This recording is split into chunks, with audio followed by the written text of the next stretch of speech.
পৃথিবীতে একটা দেশ আছে যার জন্মের পরে পিতা অভিভাবক একজন থাকে এবং প্রাপ্তবয়স্ক হওয়ার সাথে সাথে সন্তানের অভিভাবকত্ব চেঞ্জ হতে থাকে। বিশ্বাস হয় না? সত্যিকারে এই দেশটার নাম হলো বাংলাদেশ, যেখানে মানে জন্মের পর বাবা মা একটা থাকে, যখন সন্তানরা বুঝ হতে থাকে তখন তাদের মানে বছর অন্তর অন্তর তাদের অভিভাবক চেঞ্জ হয়। ঠিক আছে, তারা বাবা মাও জানে না যে তাদের সন্তানরা তাদেরকে নিজেদেরকে ত্যায্য করে দিয়ে নতুন অভিভাবক তৈরি করছে।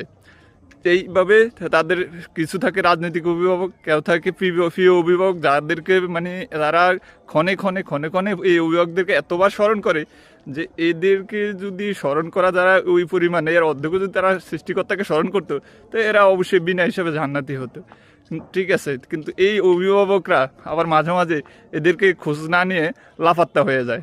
যেমন ধরেন 5 তারিখের আগে অনেকে দেখলাম যে প্রিয় অভিভাবক দিয়ে শুধু ফেসবুক গরম করে দেবে, তাদের বাবা মা নিজে একমাত্র অভিভাবক, রাজনৈতিক প্রিয় অভিভাবক শুধু দিতেছে। কিন্তু 5 তারিখ পরে কী করলো, তাদের অভিভাবকরা তাদেরকে ত্যায্য ঘোষণা করলো। এখন খাওয়া পড়া তো দূরের কথা, যে তাদের খোঁজখবরটা পর্যন্ত যে তারা কেমন আছে সেটা নিতেছে না। এখন আবার নতুন আরেক ধরনের শ্রেণীর নতুন প্রিয় অভিভাবক শুরু হয়েছে, যাদের প্রিয় অভিভাবকের ঠেলায় আমরা ফেসবুকে বা ঢুকানো যায় না। ঠিক আছে, শুধু সকালে একবার, বিকালে একবার, রাত্রে একবার, শুধু প্রিয় অভিভাবক। তো এরই এখন দেখার হোক এই প্রিয় অভিভাবকরা আবার কবে এদেরকে ত্যায্য পুত্র ঘোষণা করে।